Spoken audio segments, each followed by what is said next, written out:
नमस्कार, स्वागत है आपका हमारे YouTube चैनल व्योम के पार पर। घाघ और भड्डरी कहावतों के लिए ये लोक में बहुत ही प्रिय हैं, बहुत लोकप्रिय हैं। इनकी कहावतें बात बात में आवश्यकता उनकी पड़ती है, प्रतिदिन उनकी आवश्यकता पड़ती है और विशेष रूप से बातचीत करने में इनकी कहावतों को बहुत ही सराहा जाता है, उनका प्रयोग किया जाता है और लोग अपनी बात को और प्रभावशाली बनाने के लिए इनकी कहावतों को समय समय पर प्रयोग करते रहते हैं। घाघ और भड्डरी भड्डरी विशेष रूप से जो भड्डरी के नाम से कहावतें मिलती हैं, उन कहावतों में मौसम से संबंधित भविष्यवाणियाँ होती हैं और बड़ी सटीक भविष्यवाणियाँ होती हैं। कभी कभी ये देखा जाता है कि कभी मक्खियाँ बहुत होती हैं, कभी डांस बहुत होता है, कभी मच्छर बहुत होते हैं। इसके लिए भी इनकी एक बड़ी प्रसिद्ध कहावत है, वो देखें कि मघा में मक्कर पूर्वा डांस और उतरा आए सबका नाश।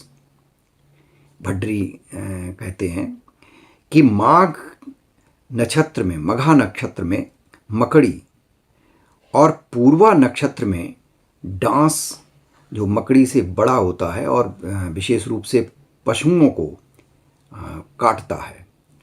कभी कभी मनुष्य को भी वो काट लेता है, लेकिन पशुओं में प्रायः डांस उनको बहुत परेशान करता है। तो मघा नक्षत्र में मकड़ी यानी मकड़ियाँ और पूर्वा नक्षत्र में डांस उत्पन्न हो जाते हैं। और जैसे ही उत्तरा आए सबका नाश, जैसे ही उत्तरा नक्षत्र लगता है, उत्तरा नक्षत्र का समय आता है, तो ये सब का विनाश हो जाता है, सब नष्ट हो जाते हैं, सब खत्म हो जाते हैं। एक और कहावत देखें कि पछुआ हवा उसावे जोए और कहें घाघ घुन कभू न होए। ये देखिए बहुत महत्वपूर्ण है कि घुन जो होता है, बहुत छोटा सा एक कीड़ा होता है काले रंग का, और वह अनाज में प्रायः लग जाता है। अनाज रखा हो तो उसमें घुन लग जाता है और घुन अंदर अंदर सारा उसको खोखला बना देता है। तो ये भी एक बड़ी परेशानी रहती है हर एक किसान को।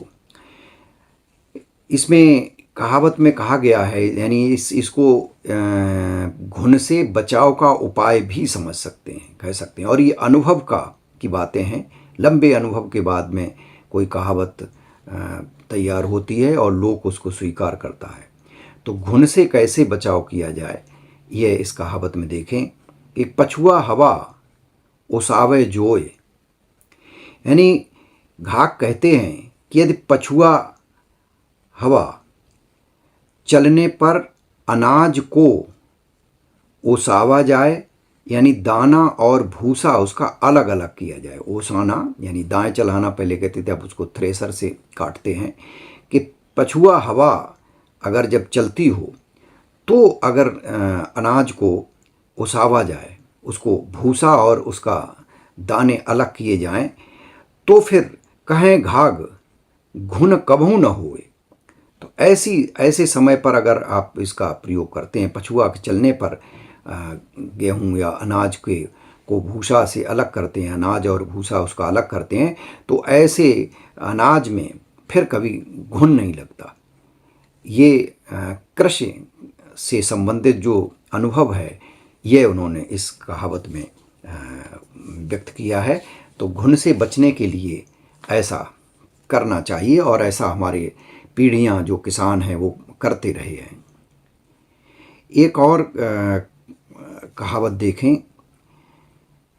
कि जब उत्तरी हवा चलती है, यानी उत्तर की ओर से, जिसको उत्तरा भी कहते हैं, तो फिर धान की पैदावार बहुत अधिक हो जाती है।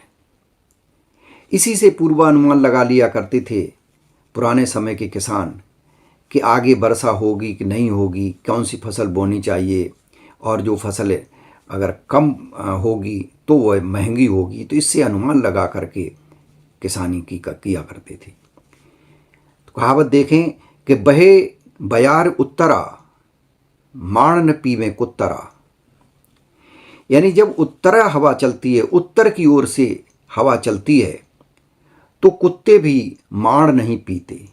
अब ये तुक मिलाने के लिए कहा गया है कि माड़ न पीवे कुत्तरा।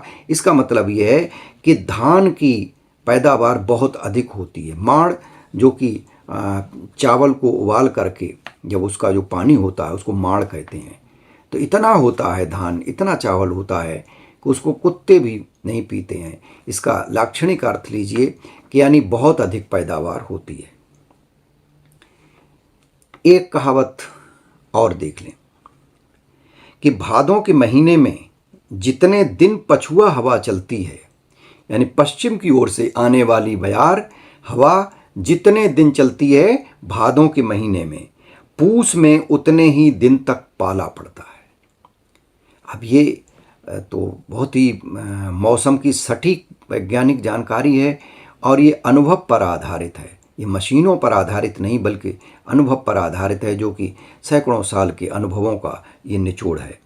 जय दिन भादों चले पछार, तय दिन पूसे पड़े तुषार।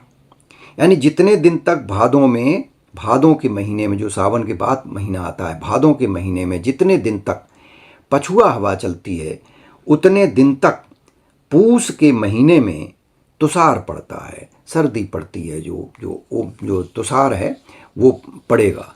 तो ये कुछ ऐसी कहावतें हैं जिनमें कि लोक जीवन की, कृषि से संबंधित, मौसम वैज्ञानिक के रूप में ये कहावतें बहुत लोकप्रिय हैं। और ऐसी कहावतें हैं कि जो कि हमें पग पग पर हमारा पथ प्रशस्त करती हैं, हमें बताती हैं। क्योंकि ठेठ गांव में मौसम वैज्ञानिक नहीं हुआ करते थे, तो इन्हीं से किसान जान लिया करता था कि आगे का मौसम कैसा होना है, कब फसल बोई जाए, कब क्या किया जाए। तो आज हमने घाघ और भड्डरी की कुछ कहावतें सुनी। आपको कैसी कहावतें लगी आप टिप्पणी में ज़रूर लिखिए। आज के लिए बस इतना ही। नमस्कार।